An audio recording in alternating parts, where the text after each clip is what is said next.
Buen día a todos, mi nombre es Joan Sebastián y estoy retomando la idea de leer varios fragmentos de los libros que tengo personalmente, de mi biblioteca personal y compartirlos con el mundo, pues leer pedacitos de cada libro poco a poco. Déjenme mostrarles más o menos la biblioteca. Zona reservada para los libros del siglo XIX. También tengo una zona de sagas. Tengo las crónicas de Narnia, las de Harry Potter y me falta un libro de Crepúsculo que presté, aparte de otro que no compré. Tengo una zona de la biblioteca para los escritores venezolanos. Aquí hay otra variedad.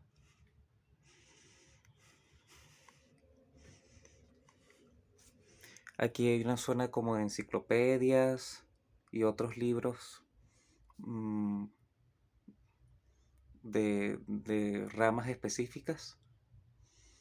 Esta sigue siendo una extensión del lado anterior, o sea, es decir, también una zona del siglo XIX más que todo. Ahí está Goethe, está Frank Harris, que fue amigo de Oscar Wilde, o Oscar Wilde. Por allá arriba tenemos más libros. Aquí hay libros técnicos de Windows Vista, por ejemplo, que ya está obsoleto, pero todavía sigo teniendo el libro porque es el sistema operativo que trajo mi computadora.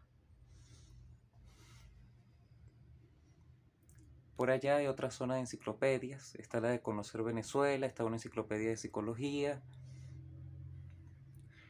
Y debajo, sosteniendo la biblioteca casi, sosteniendo la biblioteca aérea, están más libros todavía. Esta zona de la izquierda son todos libros de venezolanos, de escritores venezolanos, porque yo soy de Venezuela. Aquí hay muchos más libros justo al lado de la cama y la biblioteca entera se vería así.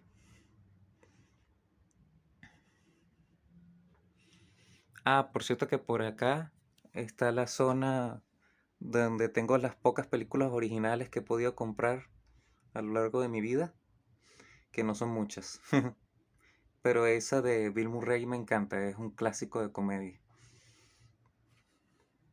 Y aquí está una zona especial de la biblioteca que son solamente libros de Arturo Uslar Pietri, uno de mis escritores venezolanos preferidos.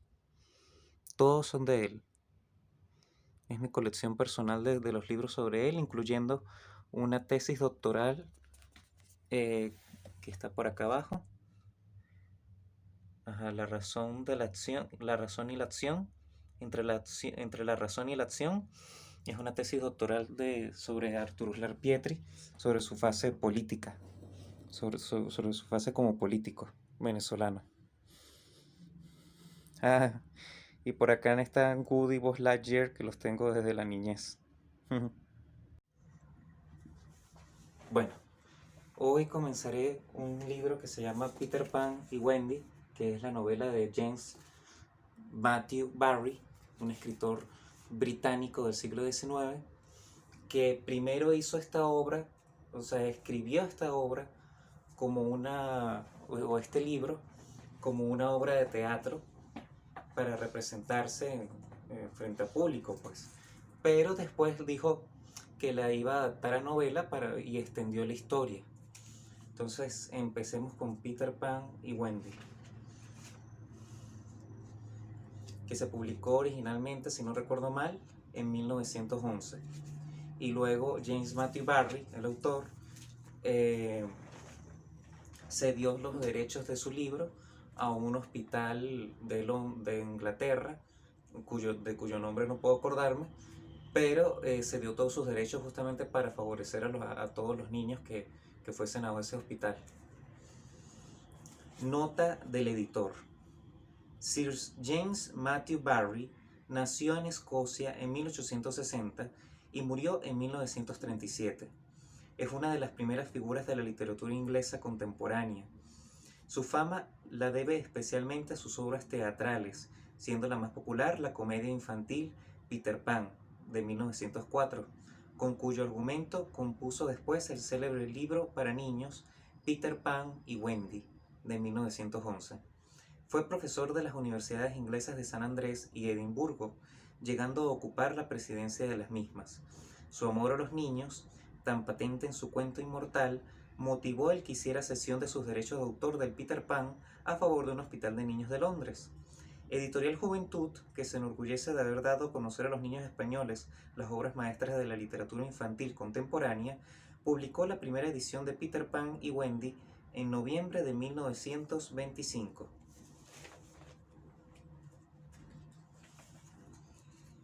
Capítulo primero. Aparece Peter Pan. Todos los niños del mundo, menos uno, crecen.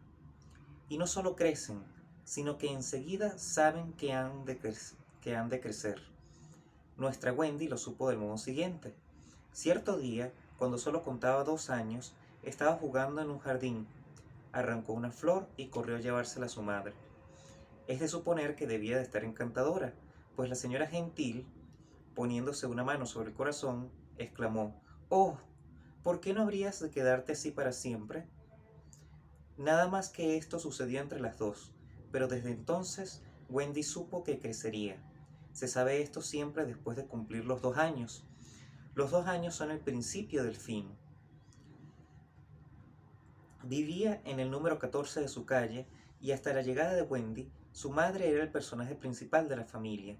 Era una dama encantadora, de imaginación romántica y boca burlona y dulce a la vez. Su romántica imaginación era como esas cajas de fina madera que, unas dentro de otras, vienen del enigmático oriente y en las que, por muchas que se descubran, queda siempre una más. Y su boquita dulce y burlona guardaba un beso que, no obstante estar bien visible en el rinconcillo del lado derecho, Wendy no pudo alcanzar. El señor Gentil la conquistó del siguiente modo. Los numerosos caballeros que eran muchachos cuando ella era jovencita descubrieron simultáneamente que la amaban, y todos corrieron a su casa a declarársele, excepto el señor Gentil, que tomó un coche, llegó el primero y así lo obtuvo. Todo lo consiguió de ella excepto la caja más recóndita y el beso. De la caja no supo nunca nada, y el beso acabó por renunciar a él. Wendy pensaba que acaso Napoleón hubiera podido obtenerlo, mas yo me imagino al famoso héroe intentándolo y marchándose desesperado, dando un violento portazo.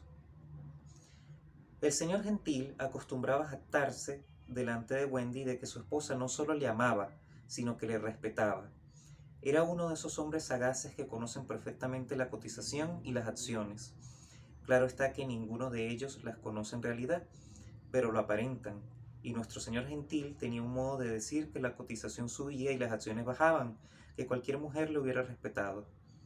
La señora Gentil se había casado vestida de blanco, y al principio llevó las cuentas perfectamente, casi alegremente, como si se tratara de un juego y sin olvidar la más insignificante minucia. Pero con el tiempo menudearon las omisiones y en lugar de cifras la joven señora Gentil dibujó figuritas de niños sin rostro. Las dibujaba precisamente en el lugar de la suma total. Eran estos los presentimientos de la señora Gentil. Primero nació Wendy, después Juan y luego Miguel. Durante una semana o 2 después de la llegada de Wendy, era dudoso que el matrimonio Gentil pudiera mantener a la niña, siendo como era otra boca más que alimentar.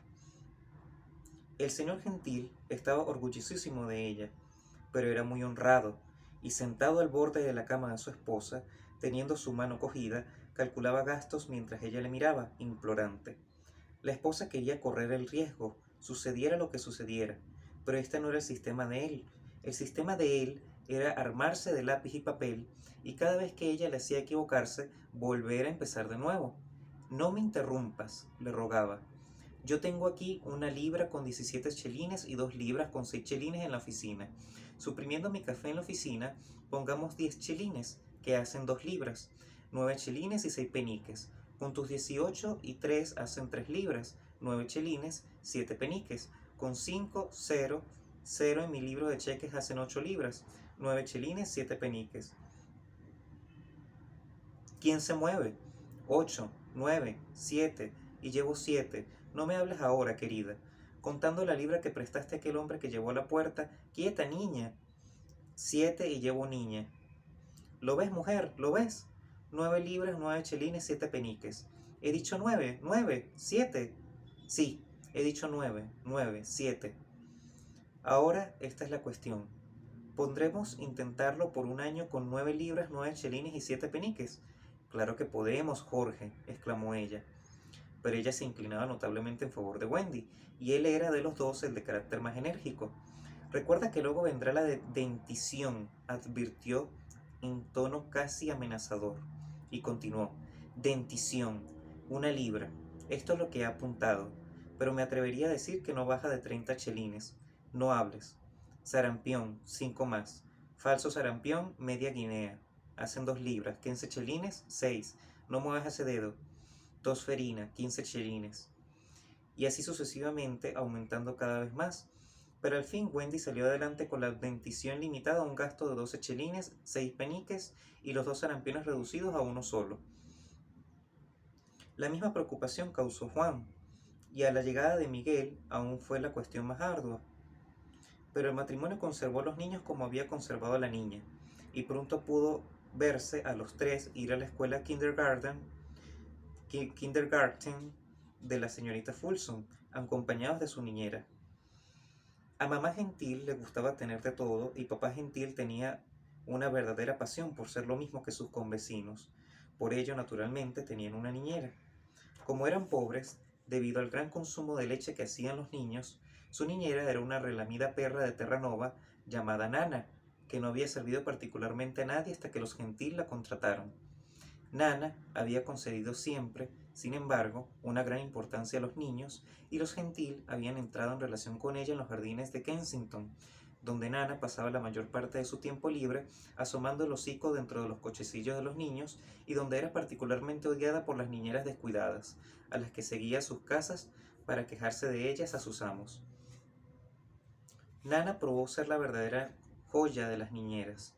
A la hora del baño se portaba inimitablemente y se levantaba en cualquier momento de la noche si uno de los niños daba el más pequeño grito. Como es de suponer, la perrera de Nana estaba en el cuarto de los niños. Nana tenía una especial habilidad para conocer cuándo la tos de un niño es falta de paciencia y cuándo necesita que se coloque un calcetín alrededor de la garganta del paciente.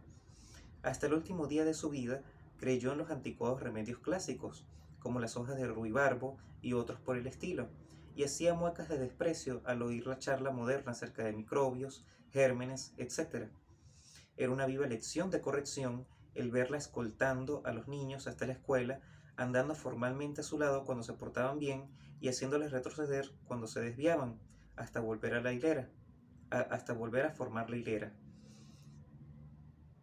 En los primeros días de colegio de Juan, nunca olvidó su abriguito de lana, y en caso de lluvia llevaba siempre un paraguas en la boca. En los bajos de la escuela de la señorita Fulson había una habitación donde esperaban las niñeras y acompañantes de los niños. Todas se sentaban en largos bancos, mientras que Nana permanecía tirada en el suelo, pero esta era la única diferencia. Las niñeras del banco fingían no verla siquiera, como si perteneciera a una categoría social muy inferior, y Nana despreciaba la charla ligera de ellas. A Nana no le gustaban mucho las visitas de los amigos de la señora Gentil al cuarto de los niños, pero, si llegaban, lo primero que hacía era arrebatar el delantal sucio de Miguel y ponerle el de las trencillas azules, alisar el pelo de Wendy y arañar precipitadamente los cabellos de Juan. Ninguna otra niñera podía comportarse más correctamente, y el señor Gentil, a pesar de que lo sabía, se preguntaba muchas veces desazonado si no murmurarían de ella los vecinos, porque el señor Gentil tenía que tener en mucha consideración su posición social. Nana le molestaba también por otro estilo. Le parecía que la perra no la admiraba. «Yo sé que te admira terriblemente, Jorge», le aseguraba su mujer, y entonces hacía seña a los niños de que se mostraran especialmente amables con papá. Seguían a esto encantadoras danzas en las cuales la otra única sirvienta, Lisa, gustaba también de tomar parte. ¡Qué vivaracha! Y qué chiquilla parecía con su larga falda y cofia de doncella, a pesar de que había jurado al tener novio de que nunca más volvería a la infancia. ¡Qué alegre era aquel retozar de la familia!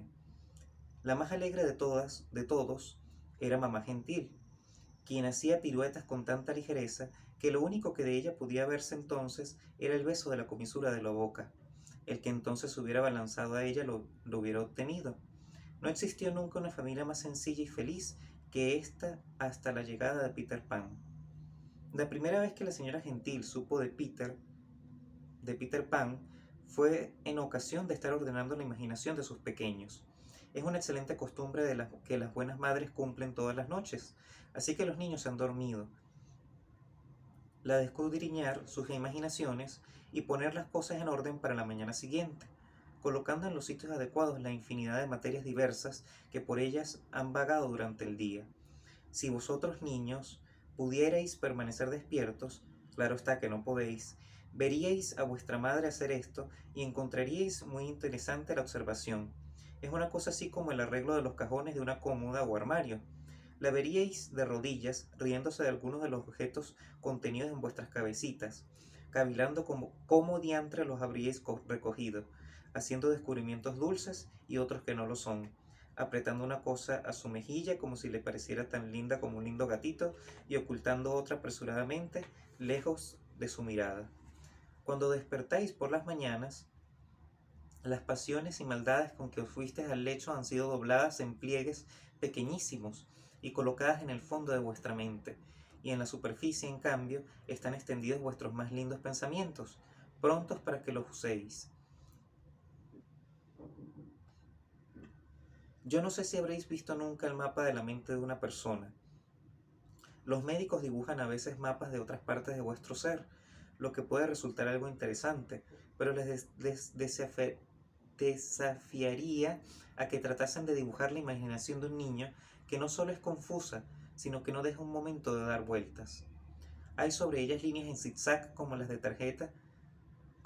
de la tarjeta en que se nota vuestra temperatura cuando estáis enfermos, y estos zigzags son probablemente los caminos de la isla maravillosa, pues el país de nunca jamás es siempre una isla con asombrosas pinceladas de colores aquí y allí, arrecifes de coral y cierto aspecto de buca en alta mar, y cuevas salvajes y solitarias, y enanillos que son sastres en su mayoría, y cavernas a través de las cuales corre un río, y príncipes con 6 hermanos mayores, y una cabaña a punto de desmoronarse, y una dama viejecita con la nariz ganchuda.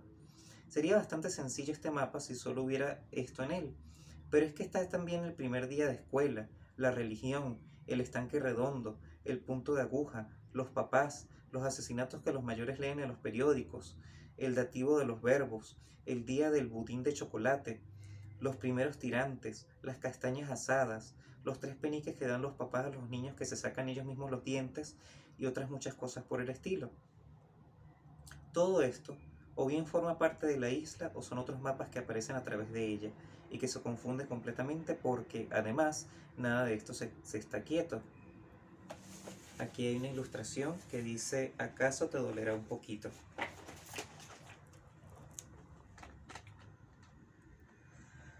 Sigo con la lectura.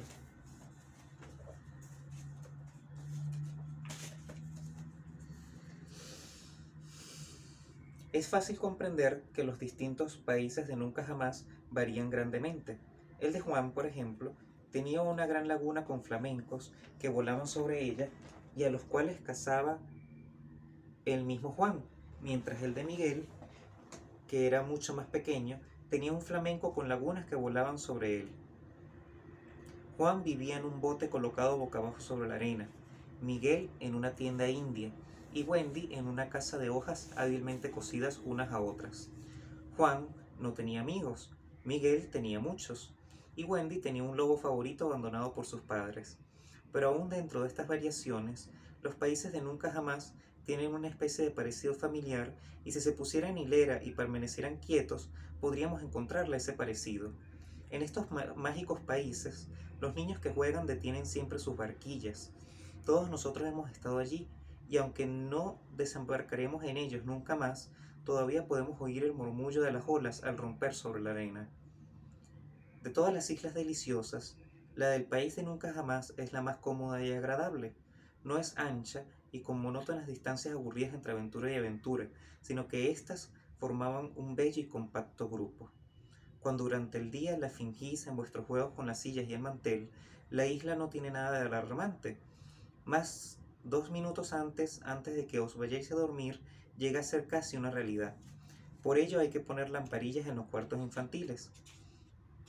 En sus continuos viajes por las imaginaciones de sus niños, la señora Gentil solía encontrar en ocasiones cosas que no podía comprender, y de estas, la que más perpleja le dejaba era el nombre de Peter Pan. Nada sabía de Peter, y sin embargo, en la imaginación de Juan y en la de Miguel lo encontraba aquí y allí, y la de Wendy estaba materialmente cubierta de aquel nombre. El nombre de Peter Pan resaltaba en letras más atrevidas que ninguna de las otras palabras, y mientras la señora Gentil lo estaba mirando, observó que tenía una singular expresión de descaro. Sí, él es algo atrevido, admitió Wendy con pesar, cuando su madre le preguntó acerca del caso. Pero ¿quién es él, querida? No lo sabes, mamá, es Peter Pan. Al principio la señora Gentil no comprendía bien, pero después, pensando en su infancia, recordó la persona de un Peter Pan que vivía entre las hadas. Corrían a ser cerca Corrían acerca de él singulares historias, como aquella de que cuando mueren los niños, él los acompaña durante un buen trozo del camino para que no tengan miedo. Entonces mamá Gentil creía en estas cosas, pero ahora, ya casada y rebosante de sentido común, dudaba de la existencia de semejante personaje. Además, dijo su mamá Wendy, ahora ya habrá crecido. Oh, no, no, no ha crecido, aseguró Wendy. Es precisamente del mismo tamaño que yo. Quería decir la niña que Peter Pan era del mismo tamaño que ella en cuerpo y en imaginación. No sabía bien cómo lo sabía, pero la verdad era que lo sabía. La señora Gentil consultó con su marido, pero este sonrió. Bah, bah, dijo. Fíjate bien en lo que te digo. Esa es alguna tontería que Nana les ha metido en la cabeza. Una idea digna de un perro. No te preocupes más de ello y desaparecerá. Pero no desapareció, y pronto el turbador chiquillo dio a la señora Gentil un gran sobresalto. Los niños corren las más extraordinarias aventuras sin que ello les preocupe. Los niños corren las más extraordinarias aventuras sin que ello les preocupe. Hay algunos que recuerdan, por ejemplo, una semana después de acaecido el hecho, que, estando en el bosque, encontraron a su difunto padre y jugaron con él. De este modo fue precisamente como Wendy hizo un encantador descubrimiento. En el suelo del cuarto de los niños se encontraron algunas hojas de árbol que no estaban allí cuando los pequeños se fueron a la cama, y la señora Gentil se hallaba haciendo cábalas acerca de ellas, cuando Wendy dijo con una sonrisa maliciosa: Supongo que habrá sido otra vez Peter Pan. ¿Qué quieres decir con eso, Wendy? Hace muy mal en no barrerlas, dijo Wendy suspirando. Wendy era una niña muy aseada. La pequeña explicó con gran naturalidad que Peter llegaba muchas veces por la noche a su cuarto, se sentaba a los pies de su cama y tocaba para ella su caramillo. Desgraciadamente, Wendy no se despertaba nunca y por lo tanto no sabía cómo lo sabía, pero lo cierto era que lo sabía. ¿Qué tonterías dices, preciosa? Nadie puede entrar dentro de la casa sin llamar a la puerta. Es que yo creo que entra por la ventana, dijo la niña. Pero amor mío, si la ventana está a la altura de un tercer piso. ¿Están o no están las hojas al pie de la ventana, mamá? Y era verdad, las hojas habían sido muy allá cerca de la ventana. La señora Gentil no sabía qué pensar, pues todo ello parecía tan natural a Wendy que no se podía resolver diciendo que lo había soñado. Hija mía, dijo su mamá, ¿por qué no me contaste antes todo eso? Se me olvidó, dijo Wendy con ligereza. En aquel momento Wendy tenía prisa porque le dieran el almuerzo. Bah, seguramente lo habría soñado. Pero por otra parte, allí estaban las hojas. La señora Gentil las examinó cuidadosamente. Eran hojas secas y la dama estaba absolutamente segura de que no procedían de ningún árbol que se criara en Inglaterra. Se inclinó escudriñando el suelo atentamente con una vela para buscar la huella de un pie extraño. Hurgó con la badila el cañón de la chimenea y golpeó las paredes. Dejó caer una cuerda desde la ventana a la acera y comprobó que había una altura de 30 pies, sin una cañería siquiera por la que se pudiera trepar. Verdaderamente Wendy debía de haber soñado. Pero Wendy no había soñado, como se demostró en la noche siguiente, en la noche en que puede decirse que empezaron las extraordinarias aventuras de aquellos niños. La noche a que nos referimos, estaban ya todos los niños en la cama. Sucedió que, siendo la noche de asueto de Nana, la señora Gentil había bañado, acostado y cantado a los niños, hasta que uno tras otro habían soltado su mano para deslizarse en el país del sueño. Parecían todos tan tranquilos que la dama sonreía ahora sus temores y se sentó tranquilamente a coser al lado del fuego. Y aquí aparece una ilustración que dice: era un chiquillo encantador.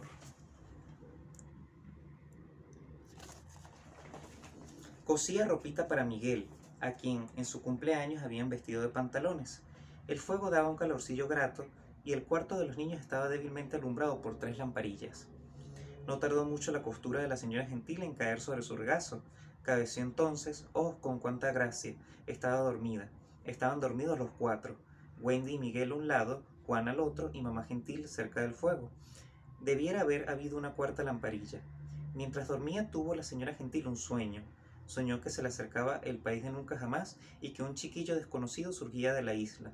No se alarmó, pues creyó haber visto muchas veces aquel rostro en el de algunas mujeres que no tenían hijos. ¿Acaso puede encontrarse en el rostro de algunas madres también? Pero en su sueño le había visto rasgar la neblina que cubre el país de nunca jamás y vio a Wendy, a Juan y a Miguel asomados por el agujero. El sueño solo hubiera sido una insignificancia, pero sucedió que mientras la señora Gentil estaba soñando, se abrió la ventana de la habitación y saltó al suelo un chiquillo. Iba acompañado de una luz extraña, del tamaño del puño de un niño, y esta luz se lanzó por la habitación adelante como si estuviese viva. Esta luz debió de ser la que despertó a mamá Gentil. La mamá se levantó lanzando un grito y vio al niño. Sin saber cómo, conoció enseguida que era Peter Pan. Si vosotros, queridos niños, o yo, o Wendy hubiéramos estado allí, hubiéramos visto enseguida que el chiquillo se parecía extraordinariamente al beso del rinconcillo derecho de la boca de mamá Gentil. Era un chiquillo encantador, vestido de hojas y del jugo que segregan los árboles. Pero lo más arrebatador de él era que conservaba todos sus primeros dientes. Cuando vio que la que cosía era una persona mayor, rechinó aquellas diminutas perlas mostrándoselas. Y así finalizamos con el primer capítulo de Peter Pan y Wendy.